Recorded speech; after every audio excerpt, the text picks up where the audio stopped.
Israel Hamas जंग में अचानक रूस और भारत का जिक्र हुआ है। इजराइल रूस से डर गया है तो भारत से शिकायत कर रहा है। आपको बता दें कि एक तरफ तो पहली बार हमास के आतंकी रूस को गाजा की खतरनाक अंडरग्राउंड सुरंगों में ले गए, तो वहीं दूसरी तरफ इजराइल के प्रधानमंत्री बेंजामिन नेतन्याहू ने भारत को कुछ ऐसा कहा है जो आपको हैरान कर देगा। सबसे पहले देखिए कि रूस कैसे गाजा की उन सुरंगों में पहुंच गया जहां आज तक इजराइल भी पहुंचने से डरता है। दरअसल हमास के आतंकी रूस की सरकारी मीडिया रशिया टुडे के एक पत्रकार को जमीन से 200 फीट नीचे बनी अंडरग्राउंड टनल्स में ले गए।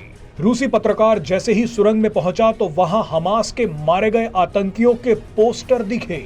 इसके अलावा हमास के कई आतंकी खतरनाक हथियारों के साथ सुरंग में बैठे हुए थे। रूसी पत्रकार ने हमास के आतंकियों से बात की तो इन आतंकियों ने बताया कि वो इजराइल को नक्शे से ही मिटा देंगे, लेकिन ये आतंकी अचानक खामोश हो गए जब इनसे पूछा गया कि फिलिस्तीन के आम लोगों को इन सुरंगों में छुपने के लिए जगह क्यों नहीं दी जा रही। फिलिस्तीन के आम लोग इजराइल के हमलों में मारे जा रहे हैं। ऐसे में हमास के आतंकी खुद तो सुरंगों में सुरक्षित बैठे हैं, लेकिन आम फिलिस्तीनी को मरने के लिए जमीन पर छोड़ रखा है। हमास के आतंकियों ने कहा कि सुरंग का इस्तेमाल सिर्फ इजराइल के साथ जंग के लिए ही किया जाएगा। इसके अलावा इन सुरंगों का इस्तेमाल किसी और काम के लिए नहीं होगा। यानी हमास के आतंकियों ने साफ कर दिया कि फिलिस्तीन के लोग मरते हैं तो मरते रहें, लेकिन वो सुरंगों में बैठकर अपनी आतंक की दुकान चलाते रहेंगे। हमास चाहता है कि इजराइल के साथ जंग में उसे रूस का साथ मिल जाए। रूस का मिडिल ईस्ट में जबरदस्त प्रभाव है, इसीलिए रूस को खुश करने के लिए हमास के आतंकी रूसी पत्रकार को सुरंगों में ले गए। बहरहाल जिस समय रूस का पत्रकार हमास की सुरंगें दुनिया को दिखा रहा था, ठीक उसी समय इजराइल के प्रधानमंत्री बेंजामिन नेतन्याहू ने भारत से एक शिकायत की।